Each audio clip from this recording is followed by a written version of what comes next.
ہرقل شاہ روم نے قریش کے قافلے میں ایک آدمی بلانے کو بھیجا، اور اس وقت یہ لوگ تجارت کے لیے ملک شام گئے ہوئے تھے، اور یہ وہ زمانہ تھا جب رسول اللہ صلی اللہ علیہ وسلم نے قریش اور ابو سفیان سے ایک وقتی عہد کیا ہوا تھا۔ جب ابو سفیان اور دوسرے لوگ ہرقل کے پاس ایلیا پہنچے جہاں ہرقل نے دربار طلب کیا تھا، اس کے گرد روم کے بڑے بڑے لوگ، علماء، وزراء و امراء بیٹھے ہوئے تھے۔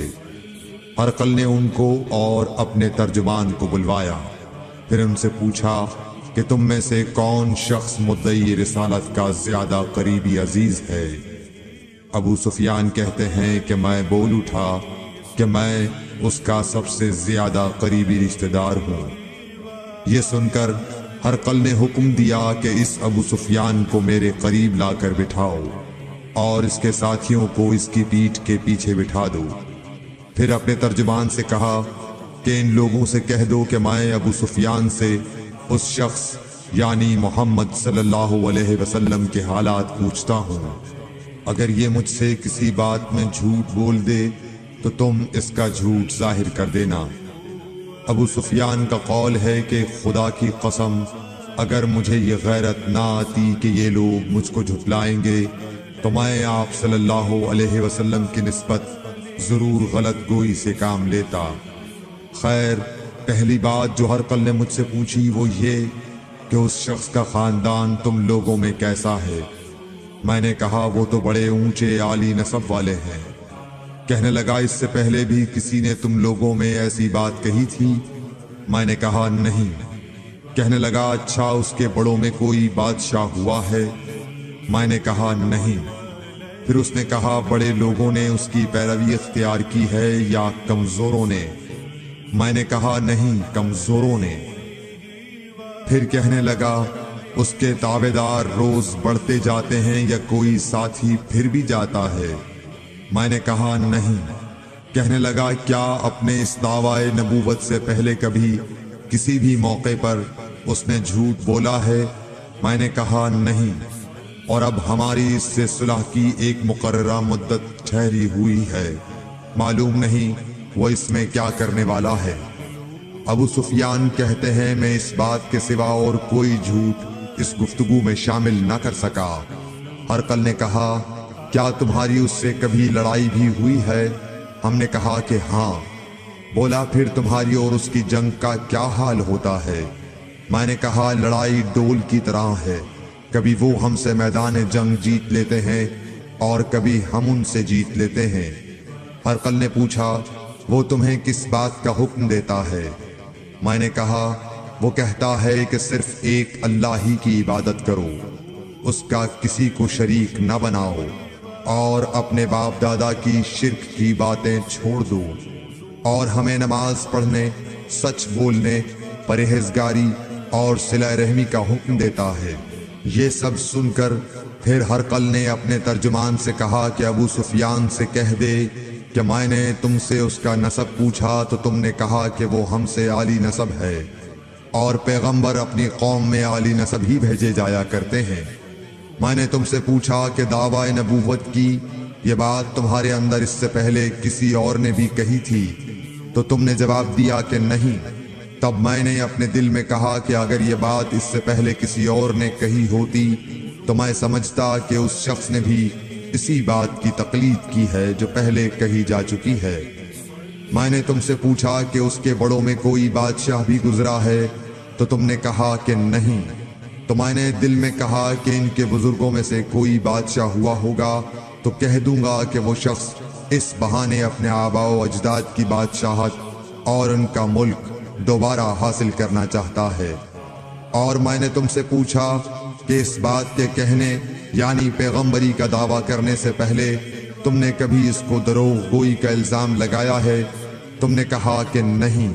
تو میں نے سمجھ لیا کہ جو شخص آدمیوں کے ساتھ دروغ گوئی سے بچے وہ اللہ کے بارے میں کیسے جھوٹی بات کہہ سکتا ہے۔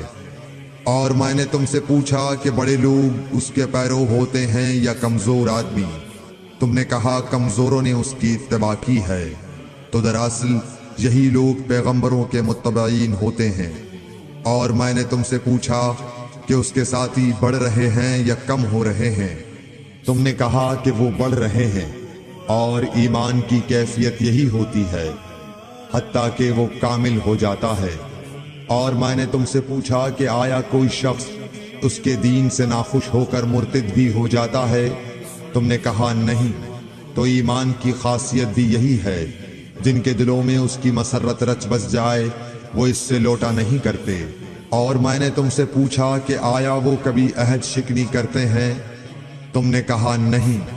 پیغمبروں کا یہی حال ہوتا ہے، وہ عہد کی خلاف ورزی نہیں کرتے۔ اور میں نے تم سے کہا کہ وہ تم سے کس چیز کے لیے کہتے ہیں؟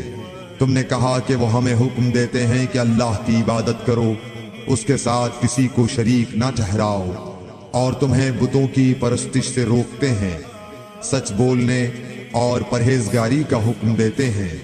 لہٰذا اگر یہ باتیں جو تم کہہ رہے ہو سچ ہیں تو ان قریب وہ اس جگہ کا مالک ہو جائے گا کہ جہاں میرے یہ دونوں پاؤں ہیں۔ مجھے معلوم تھا کہ وہ پیغمبر آنے والا ہے، مگر مجھے یہ معلوم نہیں تھا کہ وہ تمہارے اندر ہوگا۔ اگر میں جانتا کہ اس تک پہنچ سکوں گا تو اس سے ملنے کے لیے ہر تکلیف گوارا کرتا۔ اگر میں اس کے پاس ہوتا تو اس کے پاؤں دھوتا۔ ہرقل نے رسول اللہ صلی اللہ علیہ وسلم کا وہ خط منگایا جو آپ نے وحیہ کلبی رضی اللہ تعالیٰ عنہ کے ذریعے حاکم بصرہ کے پاس بھیجا تھا، اور اس نے وہ ہرقل کے پاس بھیج دیا تھا۔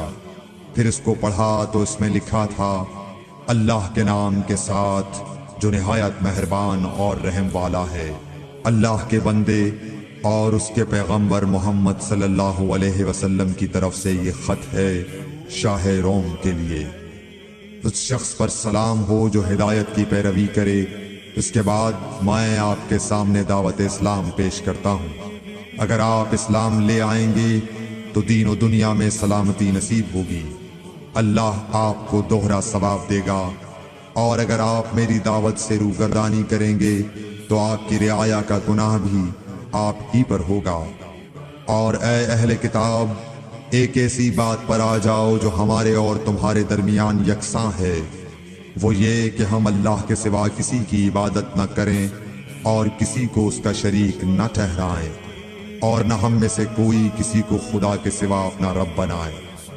پھر اگر وہ اہل کتاب اس کتاب سے منہ پھیر لیں تو مسلمانوں، تم ان سے کہہ دو کہ تم مانو یا نہ مانو، ہم ایک خدا کے اطاعت گزار ہیں۔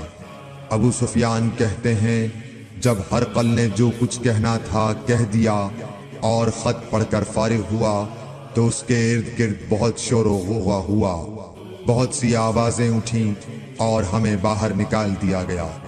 تب میں نے اپنے ساتھیوں سے کہا کہ ابو کبشہ کے بیٹے حضرت صلی اللہ علیہ وسلم کا معاملہ تو بہت بڑھ گیا، دیکھو تو اس سے بنی اصفر روم کا بادشاہ بھی ڈرتا ہے۔ مجھے اس وقت سے اس بات کا یقین ہو گیا کہ حضور صلی اللہ علیہ وسلم ان قریب غالب ہو کر رہیں گے، حتیٰ کہ اللہ نے مجھے مسلمان کر دیا۔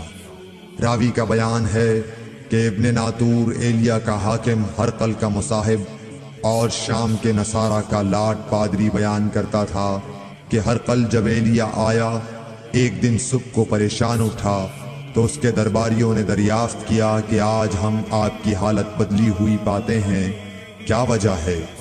ابن ناطور کا بیان ہے کہ ہرقل نجومی تھا، علم نجوم میں وہ پوری مہارت رکھتا تھا۔ اس نے اپنے ہم نشینوں کو بتایا کہ میں نے آج رات ستاروں پر نظر ڈالی تو دیکھا کہ ختنہ کرنے والوں کا بادشاہ ہمارے ملک پر غالب آ گیا ہے۔ بھلا اس زمانے میں کون لوگ ختنہ کرتے ہیں؟ انہوں نے کہا کہ یہود کے سوا کوئی ختنہ نہیں کرتا، سو ان کی وجہ سے پریشان نہ ہوں۔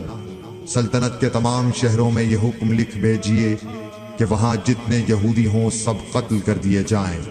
وہ لوگ انہی باتوں میں مشغول تھے کہ ہرقل کے پاس ایک آدمی لایا گیا جسے شاہ غسان نے بھیجا تھا۔ اس نے رسول اللہ صلی اللہ علیہ وسلم کے حالات بیان کیے۔ جب ہرقل نے سارے حالات سن لیے تو کہا کہ جا کر دیکھو وہ ختنہ کیے ہوئے ہے یا نہیں۔ انہوں نے اسے دیکھا تو بتلایا کہ وہ ختنہ کیا ہوا ہے۔ ہرقل نے جب اس شخص سے عرب کے بارے میں پوچھا تو اس نے بتلایا کہ وہ ختنہ کرتے ہیں۔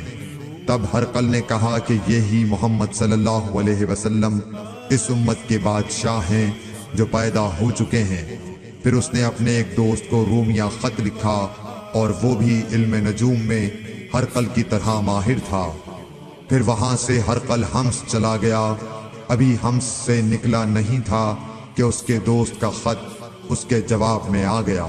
اس کی رائے بھی حضور صلی اللہ علیہ وسلم کے ظہور کے بارے میں ہرقل کے موافق تھی کہ محمد صلی اللہ علیہ وسلم واقعی پیغمبر ہیں۔ اس کے بعد ہرقل نے روم کے بڑے آدمیوں کو اپنے حمص کے محل میں طلب کیا اور اس کے حکم سے محل کے دروازے بند کر لیے گئے۔ پھر وہ اپنے خاص محل سے باہر آیا اور کہا، اے روم والو، کیا ہدایت اور کامیابی میں کچھ حصہ تمہارے لیے بھی ہے؟